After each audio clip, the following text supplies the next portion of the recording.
friends, today we are going to start our new unit that is surface chemistry. Chapter को start करने से पहले हम ये डिस्कस करते हैं कि सरफेस केमिस्ट्री होती क्या है, राइट। सरफेस केमिस्ट्री आपकी केमिस्ट्री की वो ब्रांच है जो सरफेस से रिलेटेड फिनोमिना की स्टडी करती होती है।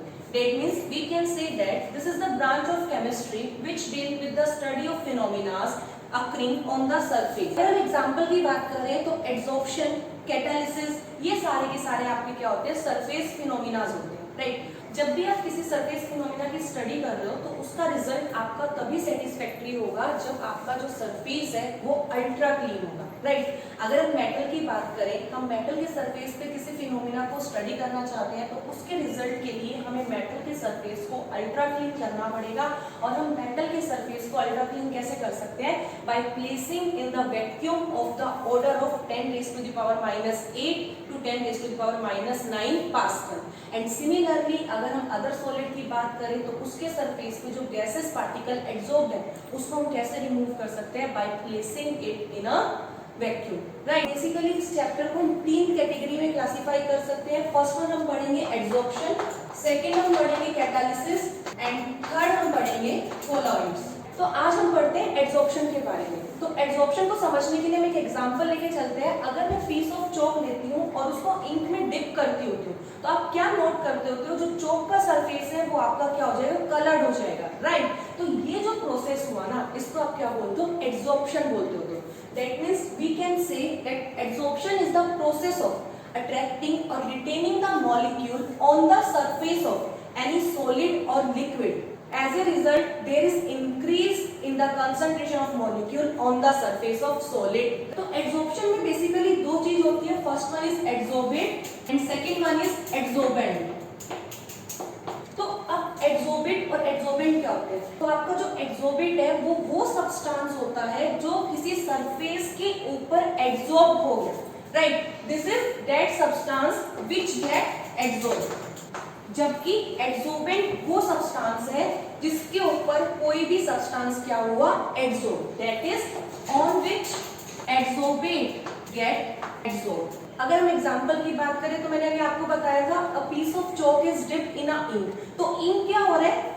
चॉक के ऊपर आके एड्सॉर्ब हुई। तो दैट मींस जो आपकी इंक है वो एड्सोर्बेट की तरह काम करेगी जबकि चॉक आपका एड्सोर्बेंट की तरह काम करेगा, राइट। अब इसमें आपके पास कुछ छोटी छोटी डेफिनेशंस भी है। अगर हम बात करें इसकी डिसॉर्प्शन की, डिसॉर्प्शन का मतलब क्या होता है? This is the reverse of adsorption.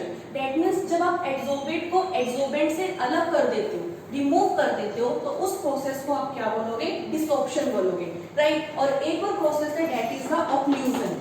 This is a kind of adsorption. जब भी आप गैसियस पार्टिकल को किसी मेटल सरफेस पे एब्जॉर्ब करवाते होते हो तो उस केस में हम एड्सॉर्प्शन को क्या बोलते होते हैं? ऑक्लूजन बोलते होते हैं। एक छोटी सी डेफिनेशन और यहाँ पे आती है that is the sorption. Sometimes ऐसा होता है कि एड्सॉर्प्शन एंड एब्जॉर्प्शन दोनों ही साइमल्टेनियसली होते हैं तो उस प्रोसेस को हम क्या बोलेंगे? Sorption. That means we can say the process in which adsorption and absorption occur simultaneously is known as the sorption, right. अगर कुछ रियल लाइफ एग्जांपल की बात करें जो आपके एड्सॉर्प्शन के लिए ऐसे एविडेंस यूज होते हैं तो उसमें से एक एग्जांपल है जब भी आप किसी ऑर्गेनिक डाई को, फॉर एग्जांपल मिथाइलिन ग्रुप, उसको आप एनिमल चारकोल के साथ लेते हो और स्टिर करते हो तो समटाइम आप क्या नोट करते हो कि जो कलर इंटेंसिटी है वो क्या हो रही है? डिक्रीज हो रही है। और ये भी किसकी वजह से हो रही है? एड्सॉर्प्शन की वजह से हो रही है। सेकंड थिंग, जब आप शुगर को एनिमल चारकोल के साथ लेते हो तो और उसको फिल्टर करते हो तो आपको फिल्ट्रेट मिलेगा ना, वो कलरलेस मिलेगा और वो क्रिस्टलाइज हो जाएगा, राइट। दैट मींस इस केस में आपका क्रिस्टलाइजेशन का प्रोसेस होगा और व्हाइट कलर के क्रिस्टल आपको ऑब्टेन होंगे। तो these are some real life example. अगर हम कुछ कैरेक्टरिस्टिक्स की बात करें एड्सॉर्प्शन की तो आपका क्या होगा? एड्सॉर्प्शन एक एक्सोथर्मिक प्रोसेस है। And second thing, during the adsorption जो एंट्रोपी चेंज है आपका वो क्या होगा?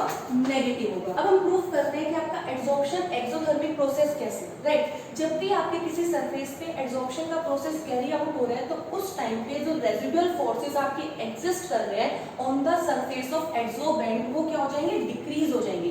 That means there is a decrease in surface energy. Decrease in surface energy है ना, वो आपको हीट की फॉर्म में अपीयर होगा और इस हीट को हम क्या बोलते हैं?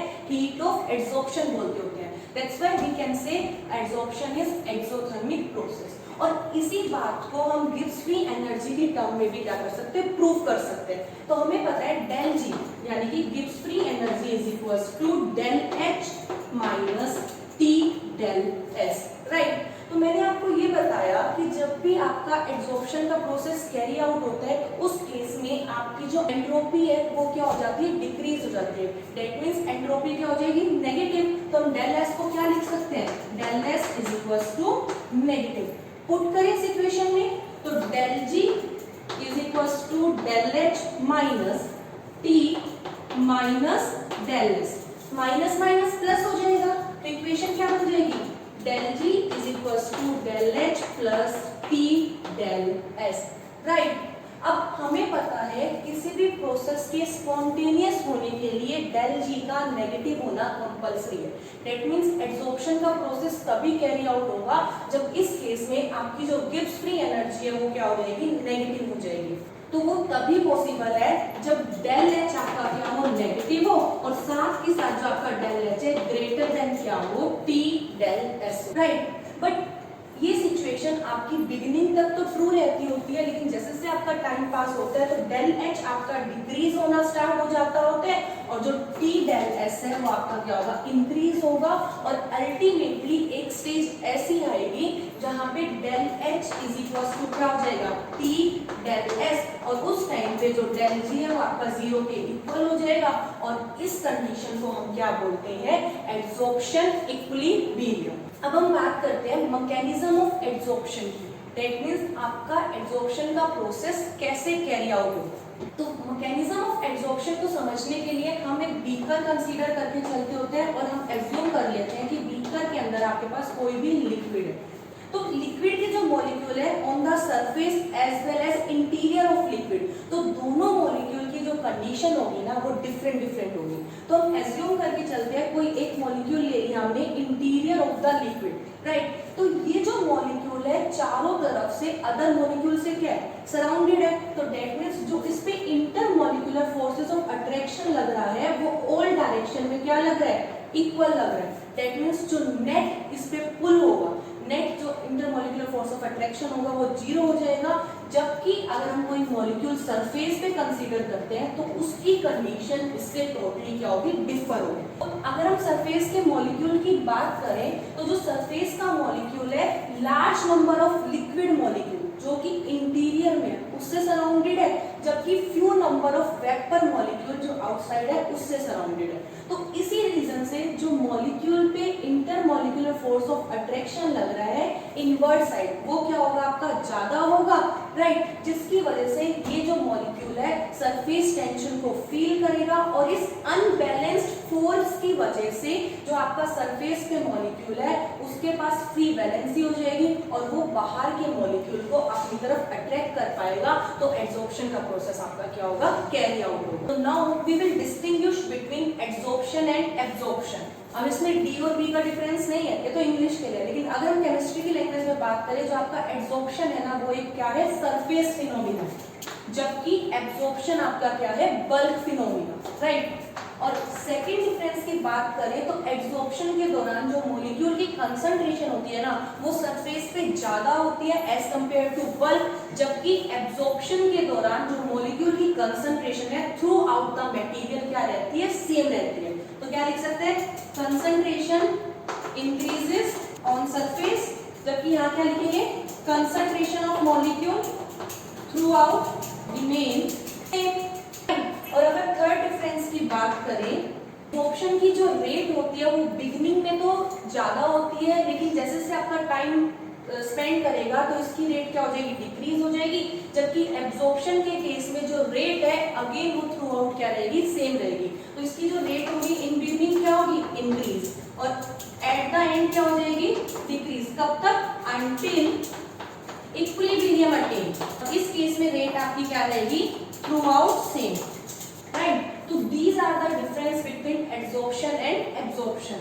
अगर हम एग्जांपल की बात करें एड्सॉर्प्शन, एब्जॉर्प्शन एंड एब्जॉर्प्शन के केस में, तो अगर आप सिलिका जेल को किसी क्लोज वेसल में लेते हो तो उस केस में जो वाटर वेपर है वो सिलिका जेल के ऊपर एब्जॉर्ब्ड होंगे, जबकि आप सिलिका जेल की जगह एनहाइड्रस कैल्शियम क्लोराइड लोगे तो उस केस में वाटर वेपर क्या होंगे, एब्जॉर्ब होंगे। और अगर मैं सोप्शन के एग्जांपल की बात करूं, जो कॉटन फाइबर्स होते हैं ना, वो डाई को एब्जॉर्ब भी करते हैं और एब्जॉर्ब भी करते हैं, तो इस केस में आपका क्या होगा, सोप्शन होगा, राइट। नेक्स्ट हम बात करते हैं पॉजिटिव एंड नेगेटिव एब्जॉर्प्शन की। तो पॉजिटिव एब्जॉर्प्शन क्या होता है, जब भी आपका एब्जॉर्प्शन का प्रोसेस हो रहा है एंड ड्यूरिंग द एब्जॉर्प्शन जो आपके मॉलिक्यूल की कंसंट्रेशन है ऑन द सरफेस ज्यादा होगी एज कंपेयर टू बल्क, तो उसको आप क्या बोलोगे, पॉजिटिव एब्जॉर्प्शन। जबकि ड्यूरिंग द एब्जॉर्प्शन जो मॉलिक्यूल की कंसंट्रेशन है वो बल्क में ज्यादा है एज कंपेयर टू सरफेस, तो उसको आप क्या बोलोगे, नेगेटिव एब्जॉर्प्शन। अगर एग्जांपल की बात करें, अगर आप कंसंट्रेटेड KCl को ब्लड चारकोल के साथ शेकन करते हो तो इस केस में आपको पॉजिटिव एब्जॉर्प्शन मिलेगा,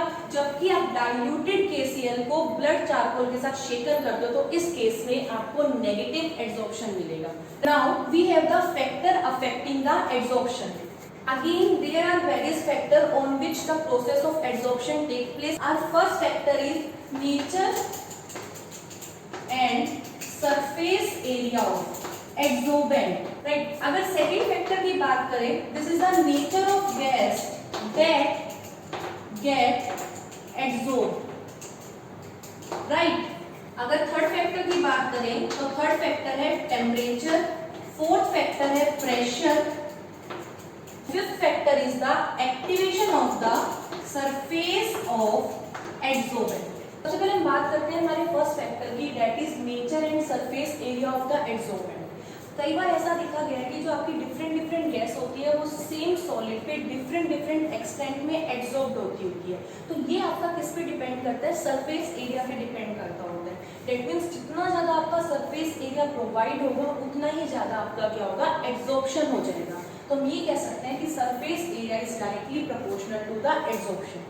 अगर हम एग्जांपल की बात करें, जो फाइनली डिवाइडेड चारकोल होते हैं उसके पास लार्ज सरफेस एरिया होता है, तो उस केस में जो एड्सॉर्प्शन का प्रोसेस होता है वो उतना ही ज्यादा होता है, right.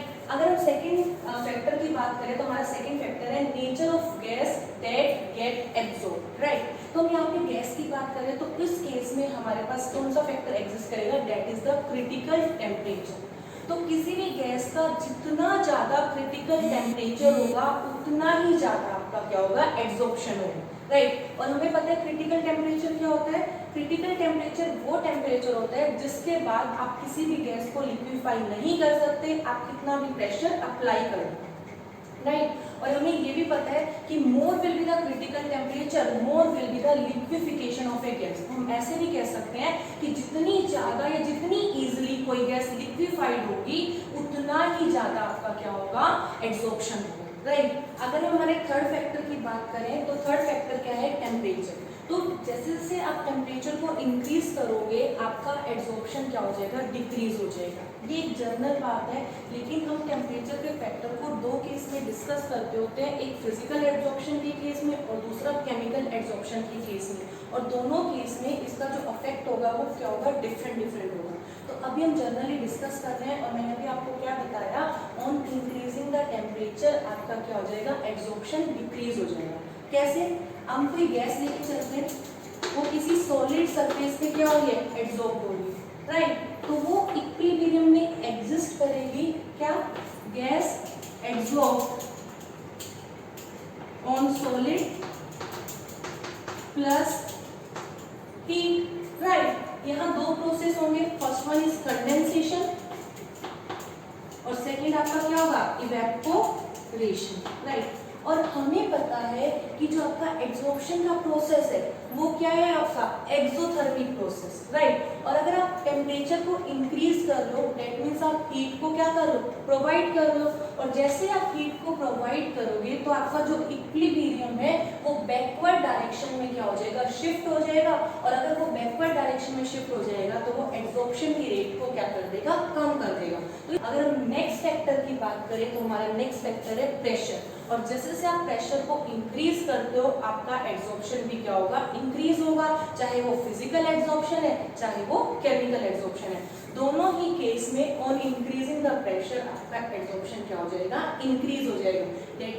Can say pressure is directly proportional to the adsorption. And जो हमारा लास्ट फैक्टर है that is activation of surface of adsorbent, right. यानी कि जो आपका एड्सॉर्बेंट है हम उसके सरफेस को इतना एक्टिवेट कर दें कि वो एड्सॉर्प्शन के प्रोसेस को क्या कर दे, इनहेंस कर दे। किसी भी एड्सॉर्बेंट के सरफेस को कैसे एक्टिवेट कर सकते हैं? First one by making it rough. हम इसको केमिकल एक्शन से या मैकेनिकल मेथड से क्या कर सकते हैं, रफ बना सकते हैं और एड्सॉर्प्शन की रेट को इनहेंस कर सकते हैं। सेकंड, हम क्या करते हैं, किसी भी एड्सॉर्बेंट के सरफेस को स्मॉल पीसेस में डिवाइड कर देते हैं। तो इससे हमें लार्ज सरफेस एरिया प्रोवाइड होगा और जितना ज्यादा सरफेस एरिया होगा ना उतना ही ज्यादा आपका क्या होगा, एड्सॉर्प्शन होगा। और थर्ड फैक्टर हम क्या कर सकते हैं कि किसी भी एड्सॉर्बेंट पे जो पहले से गैसेस आपकी क्या है, एड्सॉर्ब्ड है, उसको हम रिमूव कर दें, राइट, यानी कि डिसॉर्प्शन कर दें। तो इस तरीके से हम स्पेस को अवेलेबल करवा सकते हैं फर्दर एड्सॉर्प्शन के लिए।